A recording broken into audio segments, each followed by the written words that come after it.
Welcome, and you tuned in to another edition of Muhammad Speaks. What Muhammad just do, Muhammad just paid it. Right now, I got a real bone to pick with Chris Carter, Hall of Fame wide receiver, but he's not a Hall of Fame analyst right now. He is making a case that the Philadelphia Eagles can still make it to the Super Bowl without the quarterback that was playing at an MVP level in order for them to be where they was at. Man, come on with the games, Chris Carter. So you're trying to tell me that a guy who was the MVP of the league, playing at the highest level that you can play at, and he goes, and you think this team still had the capability to make the Super Bowl? Get out of here. We're talking about Nick Foles. Nick Foles lost to the Saints when he was in the playoffs. Nick Foles has been a journeyman since then.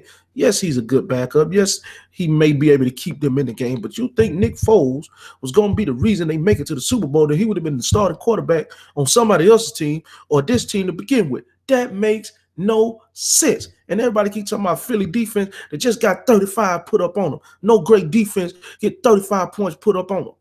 The way y'all talking about Philly's defense like they were just some world beaters.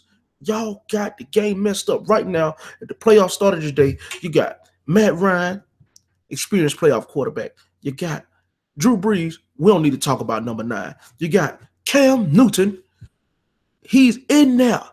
That's three big dogs right there. That's 3 big dogs right there. Minnesota, they got a great defense, but they're going to run into the same problem the Eagles going to run into. You really think a playoff team that plays the game at a high level is going to let Case Keenum win a playoff game? I don't think so. They're going to, once the schedule dims down, when you only got to worry about one opponent, they're going to figure out a way to shut that down. And when they do, it's going to look real bad. Minnesota defense going to have to keep them in the game in order for them to stop the massacre, to stop the bleeding. But we're talking about the Eagles right now. I just can't believe Chris Carter. Maybe he's showing some loyalty because that was the franchise that drafted him, so he don't want to talk too bad about him. But he know it. It's over. It's over. I don't think y'all understand what Carson Wentz was doing for the football team and the level that he was playing at. He was elevating everybody's level.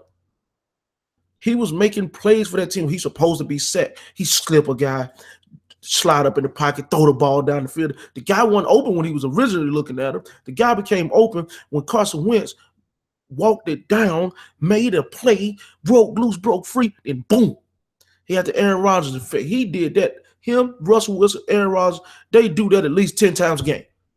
10 of their completions come from them getting busy back there in the pocket, and then boom. I'm not talking about Drew Brees style or Tom Brady style. 2 slide steps, slide to the left, throw the ball. No. Phillip Rivers, no. That's not what I'm talking about. I'm talking about when you got them dead to rights and them boys get out of that thing and then they come up throwing. That's what I'm talking about. That's what Carson Wentz brings to that football team. And I'm sorry, Nick Foles is going to fold. Philadelphia Eagles fan, you have nothing to hang your head over. Y'all played great. Y'all had a great season, but y'all had one of the worst injuries that can happen, and it happened at the wrong time. But you know who y'all should blame? Y'all should blame the referees. The reason why y'all should blame the referees, because you got locked up on 3rd and 10. The boy made a great play, and they gave him a taunting penalty. If y'all would have been able to punt the football or kick a field goal at that point in the game, this probably would have never happened. Because Carson Wentz is a gamer, and he went to go score the touchdown, and that's why he got injured. Make no mistake about it. Chris Carter, I would not allow you to lie to the people and tell them that they got a chance to make it to the playoffs because this is the year of the backup.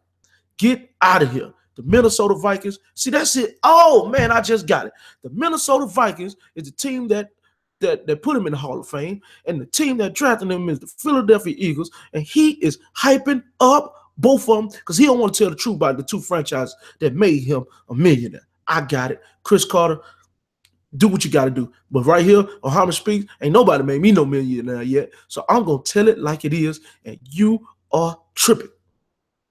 And with that being said, that marks another edition of Muhammad Speaks.